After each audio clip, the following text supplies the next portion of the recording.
नमस्कार, India voice देख रहे हैं आप और मैं हूं आपके साथ शिवम दुबे। इंडिया वॉइस के खास कार्यक्रम देवभूमि समाचार में आप सबका स्वागत है। रुक करेंगे खबर की ओर। आपको बता दें कि बात चुनाव शो की है, जिसमें आप दो तस्वीरें देख रहे हैं इस वक्त टीवी स्क्रीन पर।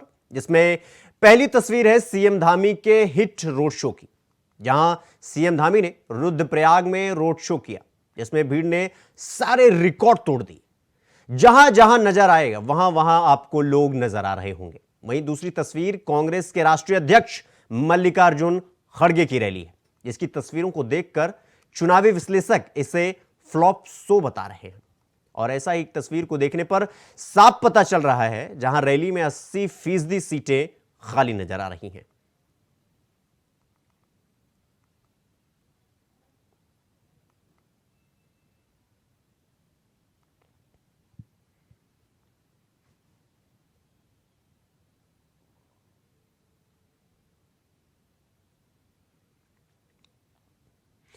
खबरों में आगे बढ़ेंगे। अगली खबर, पुष्कर सिंह धामी आज एक दिवसीय दौरे पर पहुंचे। इस मौके पर मुख्यमंत्री ने प्राचीन देवल से अगस्त्य मुनि के खेल मैदान तक आयोजित विशाल रोड शो कार्यक्रम में प्रतिभाग किया। इस दौरान यहां हजारों की संख्या में स्थानीय जनता ने मुख्यमंत्री धामी का स्वागत किया और रोड शो में मुख्यमंत्री के साथ विधायक भरत चौधरी, विधायक केदारनाथ, शैली रानी रावत, जिला अध्यक्ष भाजपा महावीर पवार मौजूद रहे।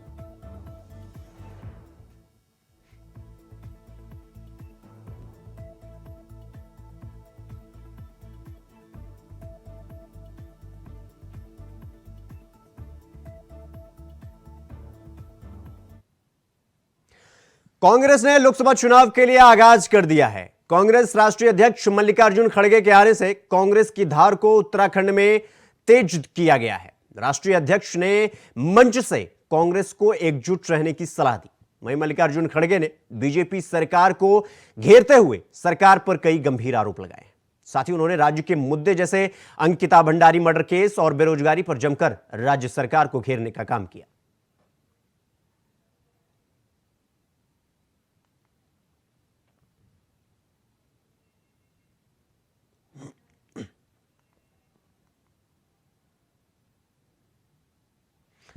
जी हां, भीड़ ने, आपको बता दें कि कांग्रेस के अध्यक्ष मल्लिकार्जुन खड़गे आज उत्तराखंड के दौरे पर रहे, जहां पर उन्होंने वहां की सरकार को घेरने की कोशिश की।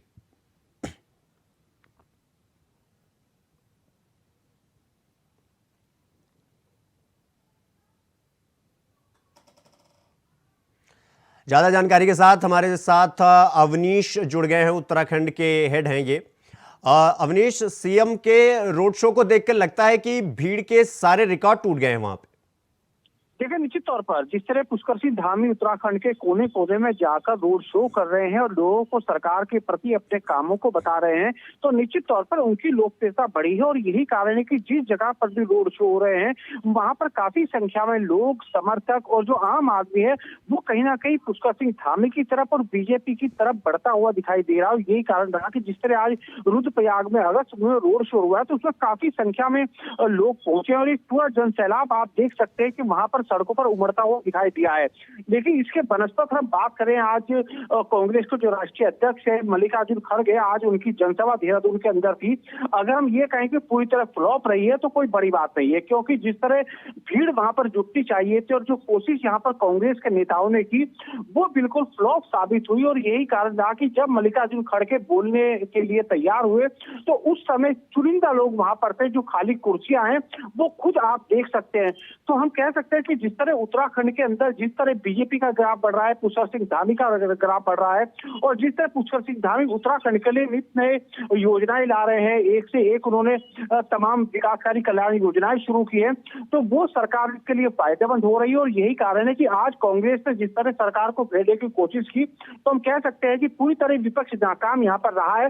और यही कहा कि खड़गे की जनसभा में भी उतनी भीड़ नहीं जुट पाई जितनी कोशिश यहाँ पर कांग्रेस ने की थी। जी अवनीश, इस रोड शो से लोकसभा चुनाव के लिए बीजेपी को खासा एनर्जी मिलेगी, क्योंकि अब चुनाव नजदीक है और जनता का खासा समर्थन इस रोड शो में देखने को मिल रहा है। देखिए, निश्चित तौर पर, और यही कारण है क्योंकि पुष्कर सिंह धामी जो है वो उत्तराखंड के हैं और वो जानते हैं कि उत्तराखंड के लोग किस तरह बीजेपी के पक्ष में हो सकते हैं। जो योजनाएं बन रही है वो उस व्यक्ति तक बन रही है जो कि दूर क्षेत्र का है। अब तक हम बात की जाए, उत्तराखंड में उतना विकास नहीं हुआ था जितना पुष्कर सिंह धामी के कार्यकाल में हो रहा है, और वो नित नई योजनाएं उत्तराखंड के लोगों के लिए लेकर आ रहे हैं। चाहे हम उसमें शिक्षा की बात करें, चाहे मेडिकल की बात करें, इसके अलावा जो कल्याण योजना है, बाल कल्याण की बात करें, महिलाओं की बात करें, तो कहीं ना कहीं उसको जोड़ने की कोशिश यहाँ पर है। और यही कारण है कि मुख्यमंत्री लोकसभा चुनाव के दृष्टिगत ही हर जगह जा रहे हैं, रोड शो कर रहे हैं, लोगों को समाचार जोड़ने की कोशिश कर रहे हैं। और निश्चित तौर पर हम कहेंगे कि ये उनकी कामयाबी अब तक है कि उनके हर रोड शो में, चाहे वो हल्द्वानी की बात करें, पिथौरागढ़ की बात करें, हर जगह गढ़ावला या कुमाऊं में बहुत ज्यादा भरपूर समर्थन इस समय पुष्कर सिंह धामी को मिल रहा है। और निश्चित तौर पर एक ये संकेत है 2024 के जो लोकसभा चुनाव है उसके लिए, बीजेपी के लिए निश्चित तौर पर एक अच्छा शुभ संदेश देकर जाएगा। जी अवनीश, सीएम के इस रोड शो को देखकर ये साफ तौर पर ये लग रहा है कि सीएम की लोकप्रियता और बीजेपी का काम तो बोल ही रहा है, क्योंकि जितने जो भीड़ हम देख रहे हैं इनकी रैली में वो रिकॉर्ड तोड़ रहे हैं। ठीक है, निश्चित तौर पर। और दूसरा मैं आपको बताऊं कि रुद्रप्रयाग बहुत बड़ा जिला नहीं है, एक छोटा सा जिला है, लेकिन जिस तरह बीजेपी के कार्यकर्ता आमजन वहां पर जुड़े हैं, मुख्यमंत्री रोड शो में शामिल हुए हैं, तो निश्चित तौर पर हम कह सकते हैं कि ये सरकार की उपलब्धि, सरकार के कामकाज, मुख्यमंत्री की लोकप्रियता एक तरह से कहा जाए कि उसी का परिणाम है कि इतनी संख्या में, भारी संख्या में लोग आज की तारीख में पुष्कर सिंह धामी यानी कि मुख्यमंत्री के रोड शो में शामिल हुए हैं। जी अवनीश, दूसरी तरफ अगर हम देखें तो खड़गे की रैली देखकर तो कांग्रेस को काफी निराशा हो रही होगी, क्योंकि राष्ट्रीय अध्यक्ष की रैली हो और उसमें 80% सीटें खाली हो, तो इस बात का क्या मायने निकलता है? देखिए, आपने सही कहा, कांग्रेस को बहुत ज्यादा उम्मीदें इस रैली से थी और बहुत कोशिश की गई थी और तमाम तरीके से हम कहा जाए कि हथकंडे भी अपनाए गए, लेकिन कहीं ना कहीं उत्तराखंड की जनता ने उसको नकार दिया। और यही कारण रहा कि जब आज कांग्रेस के राष्ट्रीय अध्यक्ष यहाँ पहुंचे तो वो उत्साह दिखाई नहीं दिया लोगों में और कार्यकर्ताओं में जो दिखना चाहिए था। जब राष्ट्रीय अध्यक्ष बोलना शुरू हुए तो हम अपने मुंह से कुछ नहीं कहेंगे, लेकिन जो खाली कुर्सियां हैं वो खुद उस समय खाली रही है, वो खुद बखान कर कि उस समय क्या चीजें रही, तो बहुत ज्यादा उत्साह दिखाई नहीं दिया।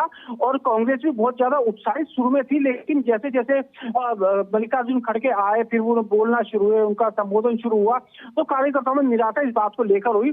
और मैं आपको कहूँ, ऑफ कैमरा कांग्रेस के भी तमाम बड़े नेताओं ने भी आज इस रैली को लेकर अपनी नाखुशी जाहिर की है। जी धन्यवाद अवनीश, ज्यादा जानकारी देने के लिए। तो ये अवनीश प्रेमी थे, उत्तराखंड स्टेट हेड।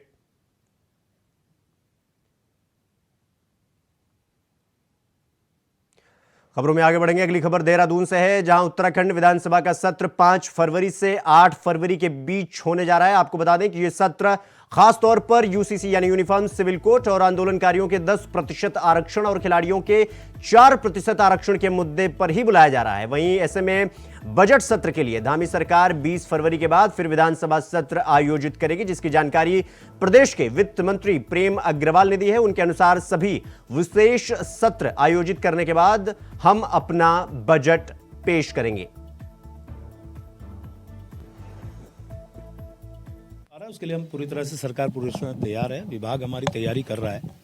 आप जानते हैं कि 5 से 8 फरवरी में एक हमारा सत्र अभी आ रहा है और उसके बाद फिर हम उत्तराखंड का जो महत्वपूर्ण सत्र होता है बजट सत्र, वो हम लाएंगे। आप एक परंपरा के आधार पे मैं कह सकता हूं कि 1 फरवरी को केंद्र का बजट आ रहा है, 5 से 8 हमारा यहाँ एक सत्र हो रहा है। स्वाभाविक रूप से हम तैयारी में भी लगे, तो उसके बाद हम बजट सत्र लाएंगे और उम्मीद कर रहा हूं कि ये बजट सत्र जो है 20 तारीख के बाद कभी भी हम ला सकते हैं। खबरों में आगे बढ़ेंगे। अगली खबर देहरादून से है, जहां राज्यपाल लेफ्टिनेंट जनरल गुरमीत सिंह से राजभवन में राष्ट्रीय एकता यात्रा पर आए केंद्र शासित प्रदेश लद्दाख के छात्र छात्राओं ने भेंट की। भारतीय सेना के ऑपरेशन सद्भावना के अंतर्गत राष्ट्रीय एकता यात्रा में लद्दाख के फोरांग क्षेत्र के 4 शिक्षकों के साथ 16 छात्र छात्राएं शामिल हैं। ये छात्र छात्राएं पहली बार लद्दाख क्षेत्र से बाहर निकलकर नई दिल्ली, आगरा सहित देहरादून स्थित विभिन्न संस्थाओं का भ्रमण कर रहे हैं। बच्चों को इस यात्रा का उद्देश्य यहाँ की संस्कृति, यहाँ की परंपरा और विकास, तकनीकी और आर्थिक प्रगति का प्रत्यक्ष अनुभव प्रदान करना है। इस अवसर पर राज्यपाल ने सभी बच्चों से बात की और उन्हें जीवन में आगे बढ़ने के लिए हौसला भी उनका बढ़ाया। उन्होंने छात्रों से कहा कि वे जीवन में हमेशा बड़ा लक्ष्य रखें और बड़े बड़े सपने देखें।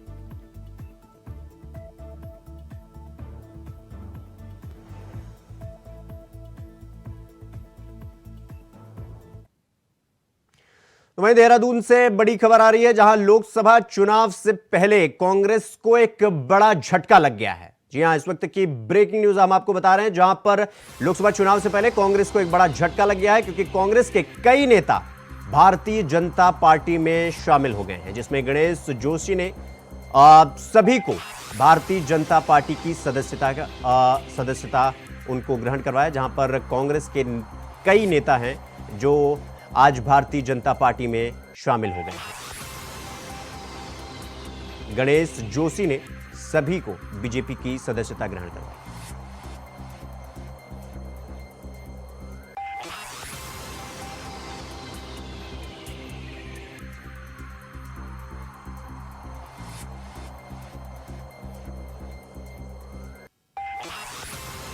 यहां देहरादून से बड़ी खबर आपको बता दें कि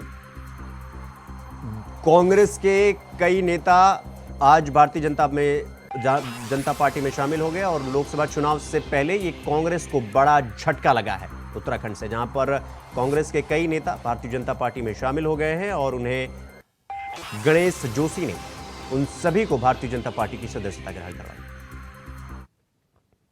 खबर देहरादून से है, जहां भाजपा प्रदेश कार्यालय में आज कांग्रेस पार्टी के साथ कई दलों के वरिष्ठ पदाधिकारियों और कार्यकर्ताओं ने सदस्यता ली है। भाजपा प्रदेश अध्यक्ष महेंद्र भट्ट, सैनिक कल्याण मंत्री गणेश जोशी ने सदस्यता दिलाई है और कोटद्वार के पूर्व विधायक शैलेंद्र रावत, केदारनाथ के पूर्व विधानसभा प्रत्याशी कुलदीप रावत, कांग्रेस पार्टी के नेता मातवार सिंह कंडारी के बेटे राजीव कंडारी के साथ भारी संख्या में कार्यकर्ताओं के साथ बीजेपी की सदस्यता ली है। और भाजपा प्रदेश अध्यक्ष महेंद्र भट्ट ने कहा कि भारी संख्या में कार्यकर्ताओं ने सदस्यता ली है और यह सिलसिला लगातार आगे चलता रहेगा।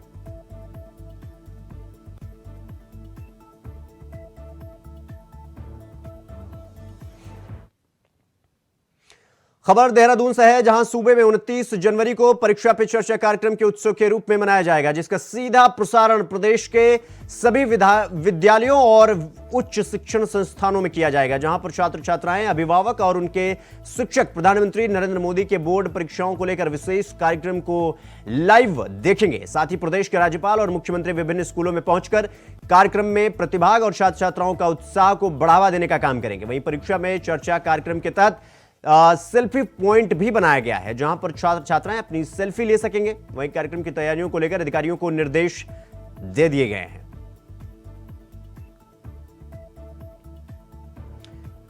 यह कार्यक्रम को उत्सव के रूप में मनाया जाएगा। परीक्षा पर चर्चा कार्यक्रम की तैयारी कर ली गई है, जहां राज्यपाल, मुख्यमंत्री व शिक्षा मंत्री इस चर्चा में शामिल होंगे।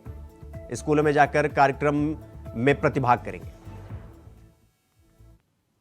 पूरे प्रदेश में हम लोगों ने जिला मुख्यालय, ब्लॉक मुख्यालय और सारे स्कूलों में यह व्यवस्था किया है कि सभी बच्चे इसे जुड़ेंगे, अभिभावक जुड़ेंगे, समाज के लोग जुड़ेंगे। ये यूट्यूब पे, फेसबुक पे, टीवी के माध्यम से सीधे प्रसारित किया जाएगा और इसमें अधिक से अधिक जुड़ करके, क्योंकि बहुत अच्छी बातें एग्जाम से संबंधित बताई जाती हैं, तो बहुत ज्ञान बढ़ाने के लिए, परीक्षा में सम्मिलित होने के लिए, तनाव मुक्त होकर कैसे परीक्षा में सम्मिलित हों, उन सब बातों मुद्दों पर माननीय प्रधानमंत्री चर्चा कर रहे हैं। निश्चित रूप से बहुत ही फायदेमंद रहेगा।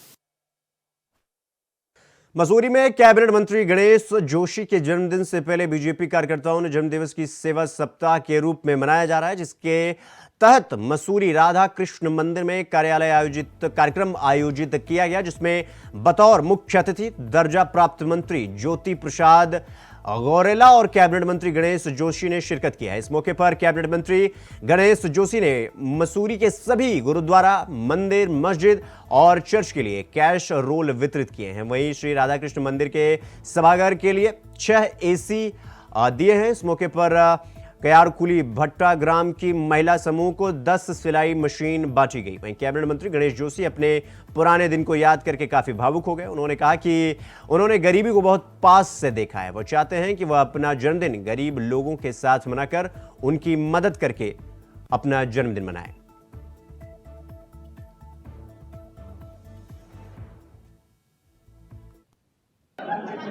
उस चिंतन को लेकर काम करती है कि समाज के अंतिम पीढ़ी के अंतिम व्यक्ति तक विकास की लहर पहुंचनी चाहिए। 31 तारीख को मेरा जन्मदिन है और मेरे क्षेत्र की जनता का, कार्यकर्ताओं का मेरे प्रति प्यार है कि हर वर्ष मेरे जन्मदिन को सेवा सप्ताह के रूप में मनाते। आज सेवा सप्ताह का तीसरा दिन है और आज मसूरी में क्योंकि एक कार्यक्रम में यहाँ पर आया था, मैंने देखा था कि यहाँ से हॉल के अंदर गरीब व कमजोर लोगों की ब्याह शादी यहाँ पर होती है। यहाँ पर एसी नहीं था।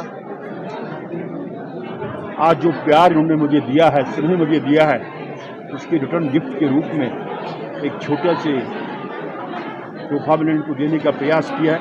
कि जनता का इतना अपार स्नेह, इतना अपार प्यार अपने विधायक के, अपने जनप्रतिनिधि के लिए यह रहता है। इसके लिए उनका 31 जनवरी को जो जन्मदिवस रहता है उसमें प्रत्येक वर्ष या पूरे सप्ताह में सेवा सप्ताह के रूप में सेवा के कार्यक्रमों को आयोजित करने का काम करते हैं और अलग अलग जगहों पर अलग अलग प्रकार के कार्यक्रम आयोजित हो रहे हैं। आज यहाँ महिला स्वयं सहायता समूह की बहनों को आत्मनिर्भर बनाने के क्षेत्र में एक कदम और आगे बढ़ा दिया। उनको सिलाई मशीनों की उपलब्धता करा दी, राधा कृष्ण मंदिर में एसी की उपलब्धता करा दी। यहाँ गरीब कन्याओं की शादियाँ होती हैं, परिवार यहाँ पे इकट्ठा होते हैं, उनके लिए सुविधा मिलेगी। ऐसे अनेक प्रकार के कार्यक्रम भारतीय जनता पार्टी के कार्यकर्ताओं के माध्यम से मसूरी क्षेत्र के लोकप्रिय विधायक गणेश जोशी जी के जन्मोत्सव के कार्यक्रम लगातार चलते रहते हैं। हम सब लोग उनके दीर्घायु जीवन की कामना करते हैं और हम इसी प्रकार से आगे समाज का काम करते रहते हैं। रुक करेंगे अगली खबर की ओर। अगली खबर पौड़ी से है, जहां देवप्रयाग मोटर मार्ग के पास रेलवे का निर्माण कार्य चल रहा है, जिसके चलते देवप्रयाग से जाने वाले कई सड़कें बहुत खराब हो गई हैं, जिसमें गाड़ियों की एक्सीडेंट होने की पूरी संभावना है। यहां पर कई बाइक और गाड़ियों का कई बार एक्सीडेंट भी हो चुका है, जिस पर एक्शन लेते हुए युवक कांग्रेस के जिला अध्यक्ष ने कहा कि यदि निर्माण करने वाली संस्था जल्द ही सड़क का सुधार काम नहीं करेगा तो इसके लिए उग्र आंदोलन किया जाएगा। उन्होंने रेलवे के अधिकारियों को ज्ञापन देकर कहा कि उनके निर्माण कार्य में प्रयोग होने वाले बड़े बड़े ट्रकों से यह मोटर मार्ग पूरी तरह से खराब हो गया। यहाँ पर देवप्रयाग में सौड़ के समीप जो रेलवे का काम चल रहा है, यहाँ पर आज कांग्रेस के द्वारा, युवा कांग्रेस और एनएचआई के लोगों के द्वारा आज यहाँ पर धरना दिया गया है। आप सौड़ से जब यहाँ जाते हैं तो आप रोड की स्थिति देख सकते हैं कितनी बदहाल हुई है, लेकिन आरबीएनएल जो यहाँ पे कार्यदायी संस्था है उसके द्वारा रोड की स्थिति को अभी तक सुधारा नहीं गया है, जिसको लेकर आज यहाँ पे धरना दिया गया है। और अगर आने वाले समय में भी अगर इसमें यहाँ पर कोई रोड में सुधारीकरण नहीं होता है तो आगे से उग्र आंदोलन होगा, क्योंकि ऐसा विकास हमको नहीं चाहिए जो इस क्षेत्र का जो पहाड़ों का विनाश कर दे। हमारी ये इच्छा है कि हम रेल में तब चलेंगे बाद में, लेकिन पहले हम रोड पे अच्छे से चल पाए। और आप आए दिन देखते हैं कि इस रोड पे चलने वालों के साथ मतलब टू व्हीलर तो जाने लायक ही नहीं है। यहाँ पर इतनी दुर्घटनाएं हो चुकी हैं लोगों के साथ कि लेकिन आरबीएनएल फिर भी जागने को तैयार नहीं है। तो आज कांग्रेस के द्वारा यहाँ पर धरना दिया गया है और अगर फिर भी इस पर कोई कार्रवाई नहीं होती तो आने वाले समय में यहाँ पर एक उग्र आंदोलन देखने को मिलेगा। धन्यवाद। खबर देहरादून से है, जहां हरिओम आश्रम में गौरक्षक दल के लोगों ने जमकर तोड़फोड़ किया और हंगामा भी कर दिया। एसएसपी ने मामले की जानकारी देते हुए बताया कि पुलिस को शिकायत मिली थी कि हरिओम आश्रम में संगठन के कुछ लोग गाय को चेक करने के लिए जबरन घुस आए। जब उन्हें रोकने की कोशिश की गई तो उन्होंने लोगों की गाड़ियों पर तोड़फोड़ की और जमकर बवाल काट दिया। सूचना पाकर पुलिस मौके पर पहुंची और मामले में संगठन के 2 लोगों के खिलाफ मुकदमा दर्ज करके उनको गिरफ्तार कर लिया। इसी के कारण 7 को नामजद और 30 से 40 अज्ञातों के खिलाफ मुकदमा दर्ज कर लिया गया है। हरिओम आश्रम के संचालक की ओर से भी तहरीर दी गई थी कि जिसमें 1 लाख मांगने और पैसा ना देने पर तोड़फोड़ और हंगामा करने का आरोप लगाया है। नगर में जो है हरिओम आश्रम है, वहाँ पर कुछ शिकायत मिली थी कि वहाँ पर कुछ गाय को चेक करने के लिए कुछ संगठन के लोग और अन्य लोग वहां पहुंचे थे। चूंकि वहां जबरदस्ती आश्रम में घुस रहे थे, जिस पर आश्रम के कर्मचारियों ने रोकने का प्रयास किया, जिस पर वहां पर हाथापाई और तोड़फोड़ की घटना हुई, जिस पर दोनों पक्षों द्वारा इसमें तहरीर दी गई थी। लेकिन मौके पर पुलिस के पहुंचने के बाद भी वहां पर लगातार लोग उत्पात मचाते रहे और वहां पर तोड़फोड़ का प्रयास करते रहे, जिस पर पुलिस के द्वारा इसमें 2 लोग को मौके से गिरफ्तार किया गया, जिसमें उनके विरुद्ध मुकदमा दर्ज किया गया। 7 लोगों को नेम्ड किया गया है और अन्य 30 से 40 लोग को अज्ञात के विरुद्ध मुकदमा दर्ज किया है। इसी तरह हरिओम आश्रम के संचालक है, उनके द्वारा भी एक तहरीर दी गई, जिसमें 1 लाख रुपए एक दिन पूर्व आकर मांगने के लिए कि अगर पैसे नहीं दिए गए तो उनके यहाँ तोड़फोड़ और हंगामा किया जाएगा और इस तरह का आरोप लगाने के लिए, जिस पर भी मुकदमा दर्ज कर लिया गया। 2 लोग की इसमें भी वर्तमान में गिरफ्तारी हुई है। तो वही खबर देहरादून से है, प्रेमनगर क्षेत्र से देहरादून की खबर है, जहां एक दिल दहला देने वाला मामला सामने आया है, जिसमें एक बेटे ने मां का गला दबाकर मां को ही मौत के घाट उतार दिया। आपको बता दें कि बाद में उसे आत्महत्या का रूप देने की कोशिश भी की, लेकिन शक के बिना पर जब पुलिस ने सख्ती दिखाई तब आरोपी ने मामले की सच्चाई बताते हुए यह कबूल किया कि उसने ही अपनी मां की हत्या की है। एसएसपी देहरादून ने बताया कि पूछताछ में पता चला कि आरोपी युवक मानसिक रूप से बीमार था। मामले में आरोपी को गिरफ्तार कर लिया गया है।